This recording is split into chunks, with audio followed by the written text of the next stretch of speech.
Само вистина, почитувани, добровечер и добре дојдовте. Јас сум Јана Јосифовска. Вечерова дебатираме и анализираме на сите актуелни теми со господинот Маријан Ѓорчев. Добро дојдовте. Добро најдов. И господинот Иван Анастасовски. Добро вечер и за вас. Добро вечер, добро најдов. Ке почнеме со она што е актуелна тема деновиве, владината реконструкција која што е во центарот на политичкото внимание. Наредниве денови треба да покажат кој се ќе остане, кој ќе си замине од Илинденска, кој ќе биде изротиран. Според најавите во вторник ќе се знаат имињата и промените. Сега клучната дилема е дали ќе има промена на 1/3 од кабинетот или пак можеби во собранието ќе се гласа за целосна нова влада. Ова се некои од прогнозите. Но она што е суштина и што би сакала еве господине Ѓорчев да ве прашам, дали сметате дека со овие промени што се најавуваат, а согласно сите оние неофицијални имиња и ресори кои што се вртат во јавноста, секако за сега не потврдени, ќе се направат суштински промени за владата да влезе во некоја нова, поширока фаза од својата работа, или ќе биде да замине, да стане еден министер за да седне друг на неговото место? Од моја гледна гледање, реконструкцијата на владата е еден инструмент кој што е природен чин на демократијата. Секојаш носи можност за поефикасност на владата, за подобри решенија, за одредени луѓе кои што во текот на овие 2 години, веќе изминаа 2 години, нели, во мај беа избрани 2024 година. Така што мислам дека е сосема нормална процедура. Очекувам дека ќе биде суштинска реконструкцијата, јас лично, од причини што се работи за коалицијска влада. Секоја коалицијска влада подразбира сериозно усогласување на партиските програми, ставови, принципи и барат многу компромиси. И во тој контекст е многу важно да се изберат личности кои што ќе бидат свесни за одговорноста која превзимат во коалицијската влада, да можат, прилагодувајќи ги своите ставови, погледи, решенија за одредени ситуации, да бидат вклопени во таа целина, владина целина, која што си има своја владина програма, која што прифатија сите. 3 коалициони партнери, ВМРО, ДПМН, Влени и Знам, и мислам дека тоа е вистинскиот начин една влада да биде одговорна, да биде посветена кон македонскиот граѓанин, кон македонската држава. Јас очекувам, иако јас и досега лично како граѓанин сум задоволен од работењето на владата, дека со уште поголем капацитет ќе може да ги обавува својата извршна функција. Да, ќе ве прашам и околу резултатите, но најпрво Анастасовски, што вие всушност очекувате од ова? Значи да не ги коментираме резултатите во моментот. Не, секако може, ама имаме Ќе се префрлам директно на она што значи самиот чин на реконструкција на влада, која треба да реконструирате или да направите обнова на сопствениот кабинет, што е она што каже господинот Ѓорчев, дека тоа е сосема нормална работа, демократски чин, каде што вие на одреден временски период кога ќе земете власта од граѓаните, ќе формирате влада на база на одредени коалициони договори кои сте ги усогласиле при формирањето на владата и во, да кажеме, 2 годишен период, според мене, е сосема доволен период вие да како премиер, сега нели пора мандатар и сега како премиер, кој сте ја раководите таа влада, да процените кој од министрите и персонално, да кажеме, реконструкција не е само идеолошки или програмски, туку имаме и персонални одредени промени кои се случуваат и според мене, ова е моје искуство, го говорам, сега нека ме остават. Некогаш кога правите договори во реконструкција на влада или промена на одредени министри, персоналните решенија стануваат сериозен проблем. Вие имате поединци кои јавно ќе кажат, ние сме тука за да ја градиме програмската определба на владата, бла, бла, бла, не ни се во приоритет функциите, а за завесата функциите им се. Една директорка на времето ми каже една многу интересна реченица и секогаш, и дури со студенти некогаш ја коментирам, фотелја и душа тешко се испушта. И ја држам како таква. За жал, на овие простори многу тешко луѓето се откажуваат од позициите, поради привилегиите кои ги има. И затоа сега ќе се навратам на онда клучното. Премиерот си има доволно време од тие 2 години да си направи анализа, да процени кој од министрите ги исполнува ветеното, тоа што го фетиле пред граѓаните и нели го реализираат или не го реализираат. И дури во една прилика, ако се сеќавате, и самиот премиер даде многу децидна изјава што мене многу ми се бендесуваше. Дел од министрите не одговараат на телефон. Значи, веќе изградиле некоја бариера, некоја, не навлагам тоа кај е изјавено, меѓутоа изградиле некоја бариера према гласачите, према избирачите, сакаат да избегаат од таа одговорност и дека повеќе некои од министрите милуваат да патуваат приватно визави обврските кои ги имаат внатре во државата и кои ги имаат преземено од граѓаните. А не говорам за ресорите на кои патувањето и контактите им е описот на работа и тоа мора да го прават дипломатските министерства и сето тоа. И се таквиот став, предпоставка е дека премиерот ќе го преточи во една реконструкција и според она што можеме да го видиме во деновиве наназад, може да се случи да биде и повеќе од 1/3. Да, тоа може да се случи. Самиот не го исклучи. Она што мене ми е многу интересно, и од времето кога јас сум учествувал во преговори на некоја влада, сме милувале да бидеме реални, да пуштиме одредени имиња, да шпекулираме чисто да се опипа пулсот кај заедницата. Го бидое Марија, не го бидое Иван и сето тоа. Но и ние како новинари го знаеме тој. Премиерот тоа многу вешто го прави. Мислам, треба да му се честита. Нема доза на шпекулации, не дозволува доза на шпекулации. Има некои имиња ќе се спомнат некои. Меѓутоа се е тоа многу во завиена форма и многу вешто се држи по страна. И верувам дека на крајот тоа треба да резултира со она што викате. Имаше некои информации, ајде да кажеме онака дека до вчера, до денеска, до утре ќе биде се комплетирано, меѓутоа гледате, во одредени моменти работата во преговорите можеби да се комплицира на некој начин за пред јавноста, за да не можете да го затворите процесот на имињата и на ресорите кои треба да ги поделите. Тоа веќе ни се општо познати политички трикови, свесни сме и ние, но ајде сега околу на суштината. Спомена и господинот Анастасовски. Вчера премиерот имаше изјава дека оваа реконструкција не се прави само поради резултатите, туку како што рече поради промена на приоритетите на коалицијските партнери. Сега ова промена на приоритетите на коалицијските партнери. Како го толкувате?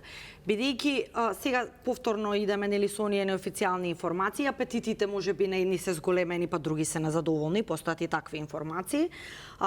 Еве сега имаше некои исто така информации дека постои раздори, да речеме, во знам околу она што се планира, односно не го даваат Филков од Министерство за правда. Пак персонално, пак доаѓаме до ние персонално, се држиме до персоналните. И сметаат дека добро се завршила работата, од друга страна исто така се прават некои калкулации со Влен да би добиле, да речеме, едно министерство повеќе или како и да е. Меѓутоа со сите овие ротации што се споменуваат воопшто и кој ќе остане, кој ќе оди, суштинското прашање она што го наметна и Анастасовски. Кој според вас еве господине Ѓорчев сметате дека навистина заслужува да остане? Ако се анализира соработеното до сега по сите оние клучни ресори во овие 2 години мандат. Министрите веќе почнаа со отчет за нивните ресори, меѓутоа каде сметате дека треба повеќе работа, а каде сметате дека е добро сработено? Па сега јас како човек кој што ги наблюдува секојдневно работите што се случуваат преку медиумите, преку и пишани и вие немате некои интерни информации? Немам интерни информации, ценам дека прво околу приоритетите. Мислам дека премиерот на владата го постави клучното прашање. За мене врвен приоритет на конкретно на ова влада е интегритетот на владата во врска со државата Република Македонија. Ако сите 3 коалициони партнери се фокусирани кон тоа дека ни е најважна македонската држава, поважно од било какви други теми и проблеми околу кои што се наметнуваат во Македонија, тоа трае од 91 година после независноста, од јануари 92 година блокадата со Лисабонска декларација 13 членови на Европската заедница, но факт е дека ако имаме држава посветени кон неа, кон македонската држава, тогаш ќе имаме и можности во наднационални тела, независно како се викаат, алијанси, заедници, унии, има разни начини, се менуваат имињата на националните тела, Обединети нации. Меѓутоа важно е вие да имате силна држава. За мене Тоа е врвниот приоритет кој што според мене владата треба да го постави и сите три коалициони партнери да сватат дека тоа е клучното. Ако Македонија е силна, ако граѓаните се задоволни, ако интегритетот на раководењето на луѓето кои што се тој персонален состав овозможува да имаме верба во македонска држава, сето тоа причинско последично ќе си дојде после како надградба. Но ако се оди на тоа да речеме дека некои работи се поважни тоа што се случува во соседството или во Југоисточна Европа или во центарот на Европа во Брисел или било каде во светот, а се заборава дека единствена шанса Македонија да успее како држава, тоа е ако вие имате силна, стабилна, прогресивна држава, демократска држава, тогаш имате шанси да реализирате сето околу приоритетите. Околу персоналниот состав, јас само можам да кажам дека има министри кои што според мене се сработиле работата перфектно. Да речеме министрот за транспорт и врски, со сите оние негови заложби околу израдбата на патот, Охрид Кичево, коридорот 8, Паланка, кој железничкиот коридор, тунелот под Девебар, граничниот премин Клепало.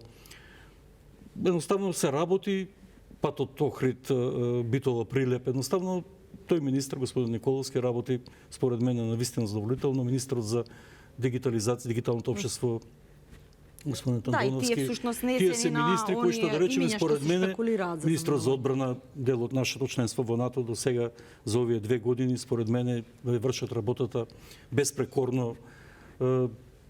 Сега да кажам, тоа се некои мои фокуси кои што сум ги забележал.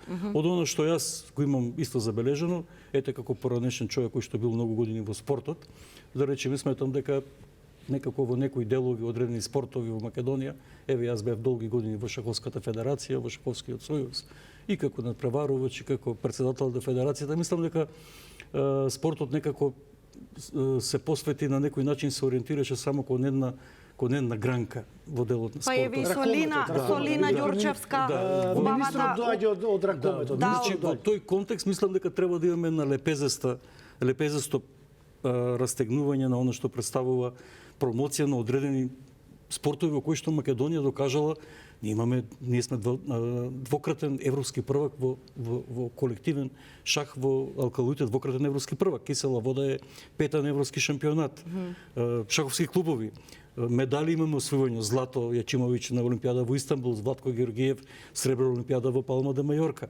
Што се резултати кои борењето, бучи, значи тоа се спортови кои што Македонија, како да кажам, алем камен се боречките спортови, посебно во слободен стил. Ние секогаш можеме да изнедриме човек кој што може да дојде со медал од Олимписки игри. Да прашам еве и последното нели убавата вест со Лина Ѓурчевска што за прв пат тенисот и сама се пожали апсолутно. И Калин Ивановски сега победи на еден турнир, мислам беше еден битен играч, не знам кој играч го победи. Меѓутоа сепак и таа сама кажува дека тешки се условите, и сите сме свесни дека тешки се условите. Сега ќе кажате, еве министерот вели тенисот е скап спорт, меѓутоа веројатно и освен за тенисот треба државата повеќе да вложува во спортот. Тоа е општиот впечаток во Јас тоа сакам да кажам. Спортот е скап генерално. Генерално да речеме зборувам за спорт шах. Сега се посветуваме на тема која што ретко кој шахот е, нели, спорт и шах се велеше. Меѓутоа шахот има за Македонија во последните 30 на години, значи огромно значење, огромен број на успеси, висока котација, како што да речеме бевме Кометол првак во ракомет на Европа, Бучин првак на светски првак во борење и европски првак, Алкалуит двократен првак во шах на Европа. Сакам да ви кажам, тоа се значи резултати кои што сами по себе ве наведуваат во која насока да го фокусирате вашето внимание, Македонија да биде препознаена. А шахот е може би еден од најевтините спортови. Ви треба малку средства за да стигнете големи резултати. Така да тоа е мое некое видување. Добро. Кое што мислам, ете, како човек кој што бил многу години во спортот, па да го искажам апсолутно, да, имате искуство од повеќе области, затоа секако и дебатираме. Јас кога би тргнал да го кажам својот став по однос на Министерството за спортова, да го надополнам господинот Ѓорчев, ќе испадне дека ја се наметнувам да бидам министер за спорт, а идеолошки припаѓам на другата групација. Не, надвор од тоа. Јас сакам и самиот премиер да извлече една поука од се тоа, а верувам ќе го направи. Премиерот и во своето, ако се сеќавате, експозе многу значење даде на два приоритета. Спортот, од ВМРО го врати Министерството за спорт како приоритет, и енергетик. И сега, видите, тоа е обврска. презимате обврска да правите две нови министерства каде што треба да испорачувате резултати. И ова што го кажа господин Ѓорчев, во спортот испорачување на резултати е малку потешко. Од спортот бара многу пари. Да, и вие имате искуство и со тоа генерално. Пари. Да. Дали тоа спортот испаѓа многу комплексно министерство налик на образование или да кажеме на здравство. Каде што имате многу чинители внатре, сите на некој начин треба да ги задоволите и на крајот на денот сите бараат финанси од тој ист буџет кој го гласат пратениците во собранието, што е невозможно. И сега тука треба се ова да го надополнам господин Ѓорчев, треба се размислува дали во одредени министерства треба се постави човек од струката, она да кажеме спортист, кој доаѓа од одреден спорт, има емотивна врска со тој спортот и учествувал долги години таму, создавал резултат и сега од друга страна кога сте министер, не можете само да размислувате за еден спорт. Мора да размислувате генерално како да го развивате тој систем. И веројатно проценките на самиот премиер, гледам едно од министерствата кое се споменува. Да, е тоа. Така. Да кажеме, ја исто така доаѓам од Министерство за образование. Имав и прилика за Законот за образование, министерката дојде кај нас на Факултет за физичко образование, спорт и здравје. Ние разговаравме, ја упатив сериозни критики, не знаејќи дека во даден момент министерката ќе се испровоцира и изнервира. И тоа конструктивни критики во делот на одредени членови во законот, за кои што сметам дека не се додадена вредност на претходниот закон кој се менува. И сега, да кажеме, во делот на Законот за високо образование имаше одредени критики. Меѓутоа, еве гледаме и во јавноста, од она што можеме да го видиме, тука премиерот за сега е дециден и нема одредени шпекулации дека тоа министерство би можело да се менува. Што е она Која е клучно? вашата проценка? Што е според вас клучно? Забрзувањето кое го најавува премиерот во новиот владин кабинет кој треба да следи, според мене треба да биде реформската агенда од планот за раст кој следи.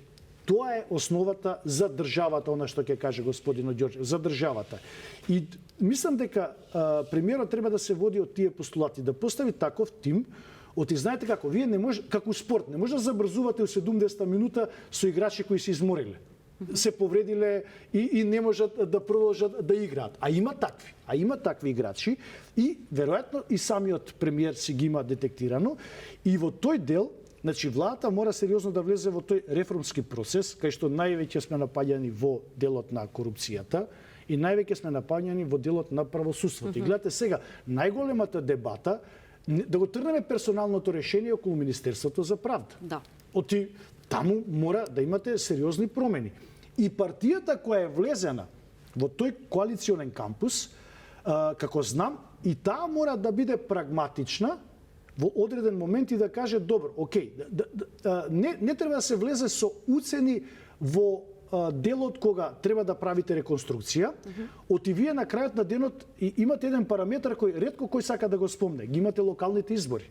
Од локалните избори политичката карта на база на изворот, моќта на партиите се, гласачите е променета. И во делот на мандатите во собранието мислам дека и таа карта е малку променета. И колку и да сакате да правите маневар во коалиционите преговори, сепак и тие параметри морате да ги ставате на маса. И затоа, ја мислам дека и партнерите, како што се вреди, знам, треба да бидат малку реални и коректни и да проценат и самите кои од нивните кадри ги исполниле обврските кои ги преземале во таа коалициона влада, а кои не ги исполниле. И на тој начин да пристапат.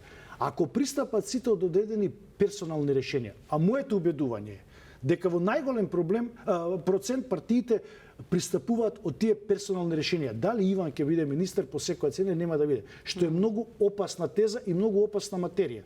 И тука вие не можете да бидете рационални при расудување кој треба да биде или кој му ја услужнувате и позицијата и на самиот премиер. Но генерално прашањето е дали воопшто еден човек како карактер или со искуство без искуство може да ротира во повеќе исто така ресори и дали ќе го бива дали не мора да значи дека како вие сте воделе некој министерство и се треба да ротирате во друго дека сте лош министер. И може да се случи и во двата ресора да имате позитивни резултати. Без оглед на вашата дали сте од тој како да кажам интелектуален кампус или од таа струка, без оглед вие можете да бидете добар. Добро. Тоа е моје убедување. Се согласувате? Па сега зависи од во која струка, во некој на пример, она што ми паѓа, извинете, само она што ми паѓа во очи е, на пример, кога да се прават владени реконструкции, без разлика кој е на власт, еден од најмногу што претрпел смени е ресорот здравство, да речеме. И сега се споменува исто, како можно, не официјално, дека би се менувал повторно министер. Ако знаеме дека тоа е еден од најважните ресори, столбови на апсолутно а од друга страна апсолутно тежок, и ако од друга страна ги знаеме предизвиците со кои што се соочува македонското здравство и низата слабости за кои де факто секој од нас сведочи на било каде да отиде за волја на вистината, колку и да сака некој министер да помогне и да ги оправи работите, не може тоа со брзина на светлината, тоа се толожени проблеми. Прашањето ми е колку ваквиот пример, доаѓа министер со една визија, по година или две повторно се менува, доаѓа друг министер со друга визија, не дека нивните планови или проекти се лоши или добри, меѓутоа сепак се различни. И целиот тој систем претрпува низа измени зависно од тоа кој е начело на здравство. Колку е добро ова воопшто за еден ресор, па и за здравството генерално? Конкретно, анализирајќи работата на министерот од мој егол се разбира, индивидуално на Азир Алиу и како министер за дигитално општество и пред тоа беше и на администрацијата, или се подели информатичко општество.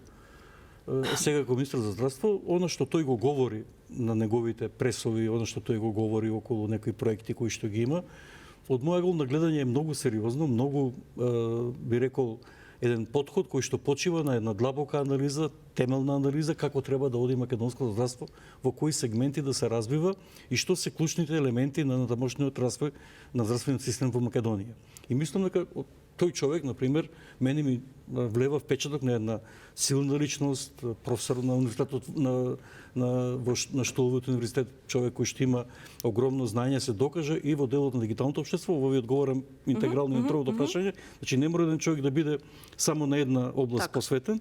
Тој е значи информатичар, тој ги работи перфектно, работи и во делот на дигиталното општество, но и во дигитализацијата на здравствената система која што е неопходна во совремењето. Ако вие немате дигитализација во здравството, вие многу ќе заостанете. Гледате пренесување на податоци, добивање дури консултативни состаноци со доктори од странство. Сето тоа тој што го предвидува за мене е логично, конструктивно и паметно. Но моето искуство, порано сум бил шеф на кадрова комисија у владата, да речеме, кога сум бил министер, и знам дека оно што го говори господин Анастасовски, стварно тој персонален проблем е многу акутен, многу болен, многу бара многу внимание, губи многу енергија, ќе му одземе многу енергија на премиерот. Има луѓе кои што се питоми, кротки, има луѓе кои што се по својот карактер, кои што се бујни и кои што создаваат едноставно ќе се борат за таа своја позиција, има луѓе кои што ќе прифатат кога ќе им кажете видете добро е видете се заминете. Јас сум бил во ресор, да речеме, агрокомплекс, шумарство стопанство, сум бил долго време таму, скоро цел мандат, и мислам дека во еден таков амбиент кога би гледал сега како треба да функционира во времето кога е битна енергијата и храната, треба се најде еден континуитет во работата, едно нешто што представува. Па и за земјоделството, исто генерално, ама очигледно не им е атрактивно бидејќи не го сакаат. Не мора да значи дека ако сум ја некој експерт во спорт, да кажеме. Да. Или да ми даде некоја одредена предност ако менаџирам од министерство, да кажеме, политичка институција. Државна, која што не бара само ваше стручно знаење. Апсолутно, менаџерски способности се приоритетна, како појдовна приоритетна точка, за да вие одлучите. Да, апсолутно, персоналните решенија се многу горливи и проблематични. Најболни се. Да, и колку со ова и би ја затвориле темава, колку сметате дека за последна тема во што ја разговараме, може всушност персоналните решенија да направат проблем или на некаков начин колкава е веројатноста да има раздор помеѓу владините партнери, иако јавно се зборува дека супер течат разговорите и дека се е под контрола, меѓутоа неофицијалните информации зборуваат. Завеса и зад завес, имате завесата и зад завесата. Меѓутоа фактот дека јас затоа се произнесов по тоа прашање многу внимателно. Значи сме имале тешки дебати, во тоа време имаше и војни, имаше и технички влади, јас кога сум бил во влада, биле тешки ситуации, но секогаш ако зависи многу од лидерите. Ако лидерите на трите коалициони партнери се разберат во смисла дека некој човек, дали се вика Маријан Ѓорчев или некој друг треба да замени или треба да дојде, тогаш тоа треба да се реши на начин кој што тој човек треба да го прифати и тоа е клучното. Тоа е клучното. Значи амбиентот на разбирање за тоа што секој треба да прифати дека за одредено време врши одредена функција, ако повеќето фактори кои што кажуваат дека тој треба да престане да врши таа функција, тој треба тоа да го прифати како еден чин на, како да кажам, нужност кој што треба да биде да резултира со подобри резултати и за него лично, да речеме, за таа личност. Колку има и суетата тука, исто врска, како од човечки аспект зборуваме. Знаете како, тоа се луѓе со различни карактери и се бореле да дојдат до одредена политичка позиција низ текот на процесот во партијата, да кажеме. Исто така е многу тешко во тие процеси да наметнете некоја експертска надворешна личност која не ги поминала можеби партиските скалила. Но треба ли така да биде?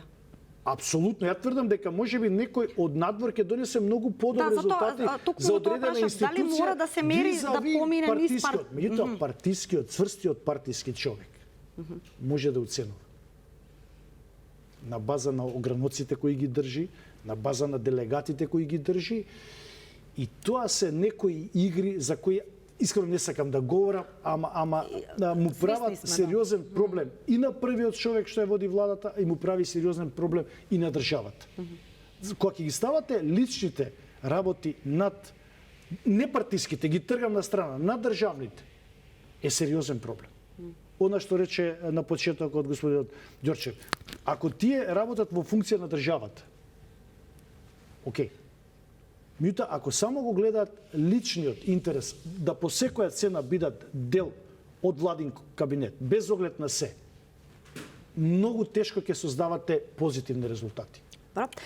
Ви благодарам за овој дел. Сега спомена и господинот Анастасовски околу неговите проценки, се она за што треба да се фокусираме. Планот за раст е секако една точка, меѓутоа и генерално европските интеграции кои што остануваат предизвик за државата, и сега во тој однос има многу случувања и со едната страна и со другата страна, па би сакала еве вашето искуство, господине Ѓорчев, да го споделите. Некако се чини се подалечни се позициите на Скопје и Софија и покрај сите обиди, да кажеме, за некаков диалог или приближување. Скопје, нашата влада стравува за некакви дополнителни блокади и условувања од таа страна, додека се бара на некаков начин разбирање од Европската унија. Од друга страна Софија вели тоа се европски критериуми. Кои според вас потези во моментов и се потребни на власта за некакво придвижување на целиот процес, ако од друга страна веќе е констатирано дека уставните измени не доаѓаат во предвид? Па најнапред оно што е најбитно кога ќе споредиме Скопје и Софија, што е разликата, значи меѓу Бугарија и Македонија, значи таму сите 240 претендника, независно дали се работи за 38 или 37 или 36 собрание бугарско, Народно собрание, сите се единствени кога е во прашање односот на бугарската политика како целина, сите политички ентитети кон македонската држава. Да, и тоа многу често тука го анализираме, го зборуваме. Значи таму има консензус многу силен дека тие нема да отстапат ни милиметар од тоа што го зацртале во нивното собрание. Клучно во Македонија е конечно да разбериме како што имавме проблеми, нели, 91 година, дали треба да одиме на референдум или не треба да одиме на референдум, туку да го користиме правото на повратен суверенитет од Југославија, што направи Словенија и Хрватска по предлог на ВМРО-ДПМНЕ во тогашното Народно собрание, или треба да одиме на референдум, па се изгубија 9 месеци, па дојде блокадата во јануари 1992 година. Едноставно ни треба консензус. Треба ли да има референдум, бидејќи споменавте малку подоле? Еве за ова прашање за уставните измени, европскиот пат генерално, како што бара предлага опозицијата, иако власта отфрла, нели, дека вчера и министерот Муцунски баш во студио во Канал 5 кажа дека сите оние мерења на јавното мислење досега покажуваат, и тоа е факт, дека граѓаните се поголем процент за ЕУ, меѓутоа не за уставни измени. Што е суштината? Значи, вака референдум треба да има секогаш кога се носат клучни одлуки за Македонија. Клучна одлука беше 91 година 8 септември да направиме независна суверена Македонија. Клучно беше референдумот околу промената на името. Клучен референдум беше околу преговарачката рамка. Тогаш требаше да има референдум. Затоа што тогаш се постигнува консензус. Значи, вие кога пристапувате да преговарате со една држава, а со една наднационална унија, вие мора да имате во најмала рака обединета позиција, опозиција, сите политички важни субјекти, еве може да има левица, некој став кој што е, да речеме, ирационален за мене надвор од ЕУ и НАТО. Меѓутоа, сите други политички субјекти, ако се сите сложни дека треба да бидеме нашата едина да гледаме во НАТО алијансата и во ЕУ, тогаш треба да постигнеме консензус, дури и не мора референдум. Ако имаме сите политички партии имаат консензус дека треба преговарачка рамка или не треба преговарачка рамка. За нас е проблемот што ние на клучните прашања имаме тотално разидување. И сега повторно што се бара? Опозицијата бара референдум да се донесе дали треба уставни измени или не. За мене тоа е апсолутно погрешно. Затоа што уставните измени требаше да има референдум тогаш кога ги гласавме, кога се правеше преговарачката рамка.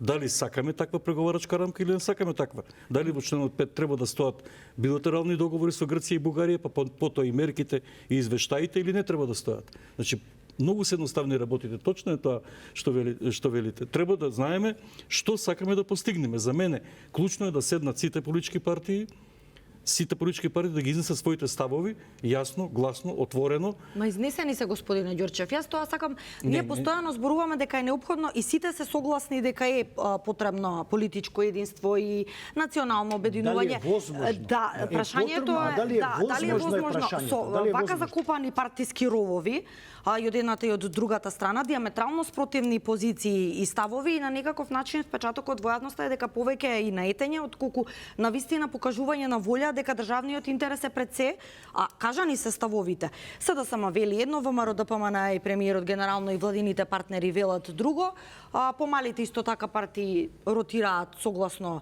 политиките на едниот блок или на другиот блок, и тоа е тоа. Прашањето е како до тоа толку посакувано национално и политичко обединување за ова важно државно стратешко прашање.